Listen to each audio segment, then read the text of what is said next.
Komisi Pemilihan Umum RI menyatakan ikut putusan Mahkamah Konstitusi berkaitan dengan perubahan norma dalam UU Pilkada. Segala putusan akan dipatuhi meskipun DPR melakukan akrobat politik dengan menempuh revisi kilat dalam 7 jam melalui Badan Legislasi atau Balek yang pada akhirnya batal disahkan. Dalam jumpa pers yang dilaksanakan Kamis 22 Agustus 2024, Ketua KPU RI Muhammad Afifuddin menegaskan, tidak ada perubahan sikap KPU dibandingkan yang disampaikan pada Selasa 20 Agustus 2024 setelah putusan MK terkait UU Pilkada terbit. Apakah KPU akan menindaklanjuti putusan Mahkamah Konstitusi?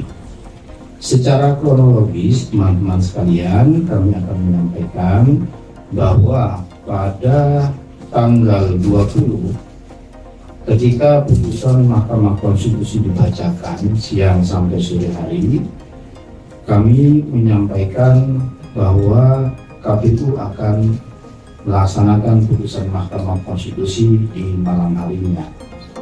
Lantas, apa saja janji KPU tersebut?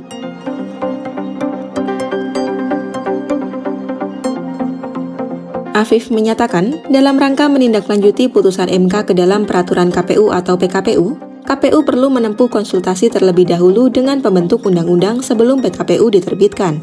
Namun ia menegaskan, konsultasi itu hanya sekadar bentuk tertib prosedur.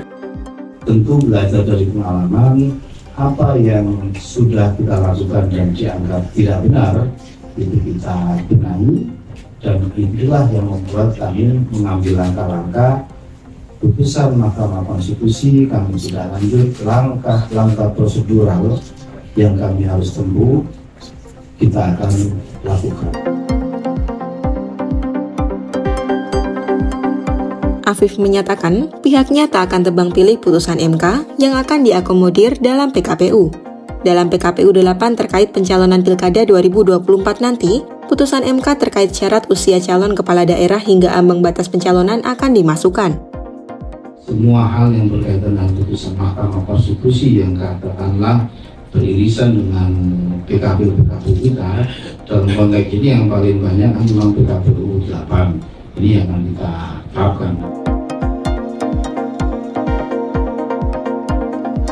Ia juga menjawab kekhawatiran jika PKPU terkait pencalonan Pilkada 2024 telah disahkan karena rapat konsultasi dengan pemerintah dan DPR baru bisa digelar pada Senin 26 Agustus 2024, sehari sebelum pendaftaran pasangan calon kepala daerah dibuka. Menurut KPU, seandainya pun PKPU pencalonan tak keburu terbit, putusan MK yang bersifat final dan mengikat dapat langsung dipedomani sebagai dasar hukum. Jadi, kalau putusan MK itu kan secara prinsip, setelah dibacakan itu kan sudah dibacakan dan sudah berlaku. Maka kita akan lakukan itu, kita adaptasi langsung.